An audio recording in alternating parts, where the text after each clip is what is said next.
வணக்க மக்களை, நான் உங்க மகேஷ் திண்டுக்கல்ல இருந்து. இப்ப நம்ம யாரை பத்தி பார்க்க போறோம் அப்படின்னு பாத்தீங்க அப்படின்னா, அண்ணாமலை. அதாவது டிடிவி தினகரன் அண்ணாமலை சந்திப்பு உள்ள நடந்தது என்ன அப்படின்னு பாத்தீங்கன்னா, என்ன நடந்திருக்கும்னு யாருக்குமே தெரியாது. அந்த ரெண்டு பேருக்கு தான் தெரியும். ஆனா நம்மளா அடிச்சு விட்டுக்க வேண்டியதான், இது இதுதான் நடந்திருக்கும் அப்படின்னு.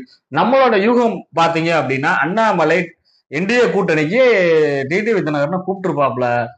டிடிவி தினகரன் என்ன சொல்லியிருப்பாப்லன்னா, நான் சொன்ன கோரிக்கையை நீங்க மாத்துங்க. அதாவது எடப்பாடிக்கு நாங்க ஓட்டு கேட்க முடியாது, சிஎம் கேண்டிடேட்டா மாத்துங்க, நான் வாரேன் அப்படின்னு முன்கூட்டியே சொல்லிட்டாரு.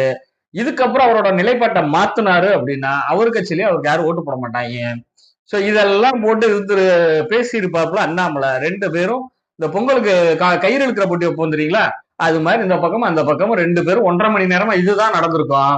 ஒரு அண்ணாமலை கிரிமினலா ஏதாவது யோசிச்சு சொல்ற மாதிரி இருந்தது அப்படின்னா, நீங்க வாங்க அடுத்த டிசம்பர் ஜனவரியில நம்ம வேற ஒரு முடிவு பண்ணிடலாம் அப்படின்னு சோரிட்டி கொடுத்தா ஒருவேளை போறதுக்கு வாய்ப்பு இருக்கு. அப்படியே போனாலும் அங்க மாத்துறதுக்கு வாய்ப்பே இல்லை.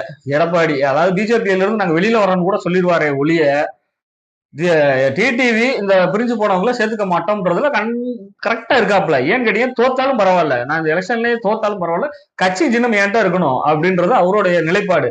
சோ இவர் என்ன அண்ணாமலை போட்டு இழுத்தாலும் இவர் நிலைப்பாட்டுல இவர் இருந்தா அவருக்கு மரியாதை இருக்கு. இவர் திருப்பி வந்து சேர்ந்துட்டாரு, நட்பின் அடிப்படையா வந்து தவிர்க்க முடியல அப்படின்னு சேர்ந்துட்டாருன்னா அமமுகவை க்ளோஸ் பண்ணிடலாம். அதாவது சோலி முடிஞ்சு. தொண்டர்கள் யாரும் கேட்க மாட்டாங்க. ஒரு தலைவர் வந்து இந்த நிலைப்பாட்டை 2 மாசம், ஒரு 1.5 மாசத்துக்குள்ள இப்படி மாத்தி மாத்தி பண்ணிக்கிட்டு இருந்தாங்க அப்படின்னா எப்படி அவங்க நம்பி ஓட்டு போடுவாங்க? வாய்ப்பே கிடையாது. சோ ஆனா உள்ள இதுதான் நடந்திருக்கும் அப்படின்றது நம்மளோட ஊர்ஜிதம். பார்ப்போம் வெளியில வந்தோம்னா என்ன சொல்றாங்க அப்படின்றத நம்ம பொறுத்திருந்து பார்ப்போம்.